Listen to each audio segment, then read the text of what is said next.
Ang pinakamasakit na parte ng pagiging isang negosyante ay hindi lang yung pagod, kundi yung feeling na halos binigay mo na lahat, tapos wala pa ring nangyayari. Yung ubos ka na, pera, lakas, at minsan, pati pag-asa. Paano ka magpapatuloy kung wala ka nang maibigay? Kung matagal ka ng negosyante, alam mo yung feeling na ito. Hindi ka baguhan, hindi ka tamad, pero lahat ng efforts mo parang kulang pa rin. Panoorin mo ang video na to para maintindihan bakit natin to nararanasan. Ano ang psychologically normal at paano tayo makakabangon. Kapag matagal ka na sa negosyo at halos walang pahinga, dito nauubos ang mental energy. Ang tawag dyan, decision fatigue. Dito rin yung lumalakas yung burnout. Kaya nagkakaroon ng mga chronic stress na walang recovery. At dito rin, yung bumibigat ang emotional weight tulad ng guilt, shame, and even frustration. Psychologically, if we are in this stage, our brain starts going into survival mode. Dito yung hindi ka na nakakapag-isip ng creative solutions kasi pagod na pagod ka na. Kaya kahit may magandang oportunidad dyan sa harap mo, hindi mo na nakikita. This doesn't mean you're weak.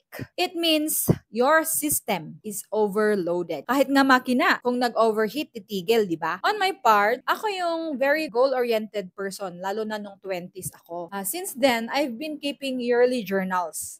Lahat ng pangarap, vision, goals, nakasulat doon. May mga target pa na nakalagay kung kailangan mo siya dapat ma-achieve. Ganon tayo nung kabataan natin. We are very competitive. At first, consistent pa ako ha, lalo na nung nagsimula akong magnegosyo. Pero mga after 5 years, napansin ko hindi na ako nakakapagsulat regularly. Then it hit me. Bakit hindi ko na nararating yung goals ko? Nasa maling career ba ako? Actually, I tried to go back to what's comfortable. Nag-ESL ulit ako, nag-corporate job, 8 to 5. Pero kahit anong gawin ko, bumabalik at bumabalik pa rin ako sa negosyo. May mga panahon lang talaga na gusto ko nang mag-give up. Actually nga, I even tried freelancing. Kumuha ako ng mga online seminars and trainings. May certificates pa ako. Pero nung oras na kailangan ko nang mag-apply, I froze. I realized, hindi ko na makita yung dating confidence ko. Dumating yung point na parang wala na akong gana sa lahat. I really felt crushed. But then, one ordinary day, may isang stranger na nag-message sa business page namin. Nag-order siya. Yung simple lang, hindi naman ganun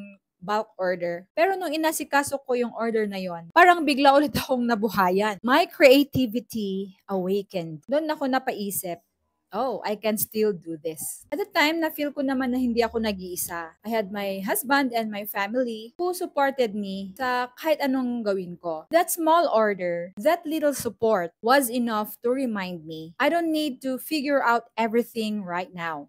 I just need to take the next step, one day at a time. From there, I slowly moved forward. Yung ubos or yung pagkaubos is not just physical. It's actually more on mental and emotional depletion. Ito yung wala ka nang ganang magplano. Yung dating passion nagiging burden. May mga utang, obligasyon, pero wala nang drive. Ito yung pinaka-dangerous na stage. Kasi dito, nagiging impulsive sa mga decisions. Dito na siguro yung sara ko na lang to. Bahala na. Wala nang kwenta to pinagagawa ko.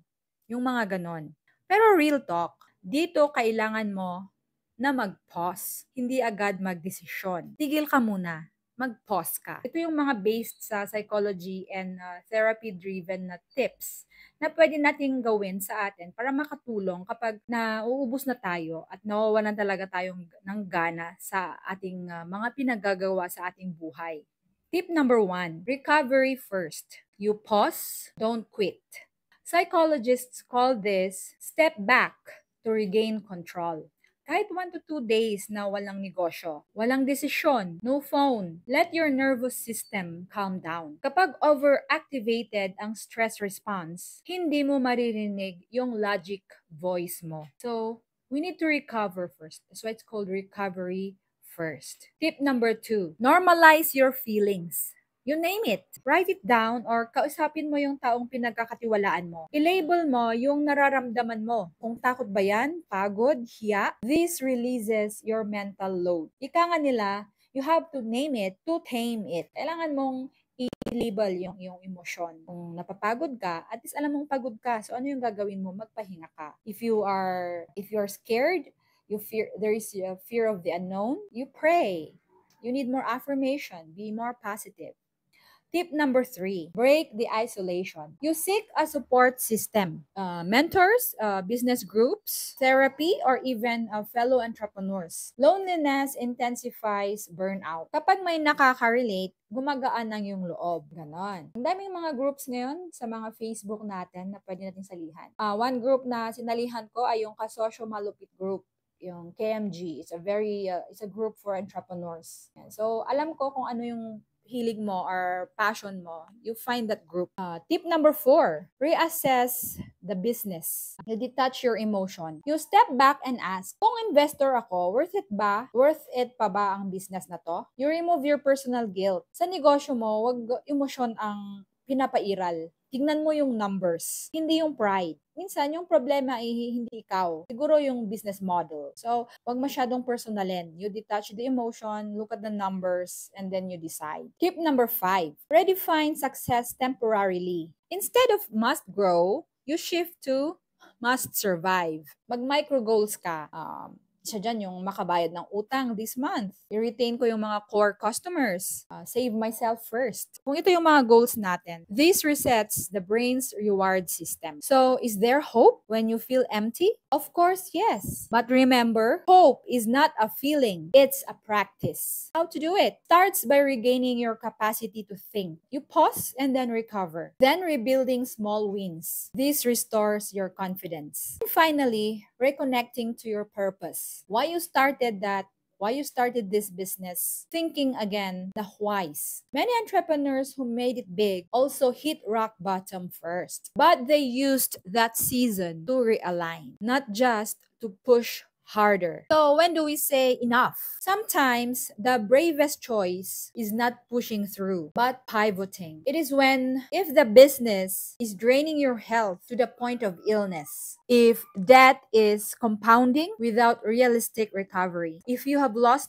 all sense of purpose and tried every pivot but nothing works. It's not quitting, but redirecting. You're saving yourself so you can fight again. Ito yung natutunan ko sa negosyo. Hindi ako natatalo kapag nag-restart ako. Natatalo lang ako kapag bumitaw na ako sa sarili ko. Walang masama kapag gusto mong magpahinga muna, magbago ng ruta, kasi mas mahalaga tayong tao kaysa yung negosyo. Wala naman yung negosyo kung wala tayo. Hindi kabiguan, hindi utang. Ang tunay na kalaban ay yung self-condemnation at pride. Yung ayaw mong huminto kahit alam mong kailangan para lang hindi ka mapahiya. That kills an entrepreneur faster than failure. Kung nandyan ka ngayon sa ubus mode, this is your sign. Pause first, breathe, recover. Hindi ka nag-iisa. Dito ang Ka-Homebiz para suportahan ka. Sa negosyo, hindi lang go ng go. Minsan, kailangan din nating mag-step back para makatakbo ulit. You're still an entrepreneur. You're still capable. And you're still worth fighting for.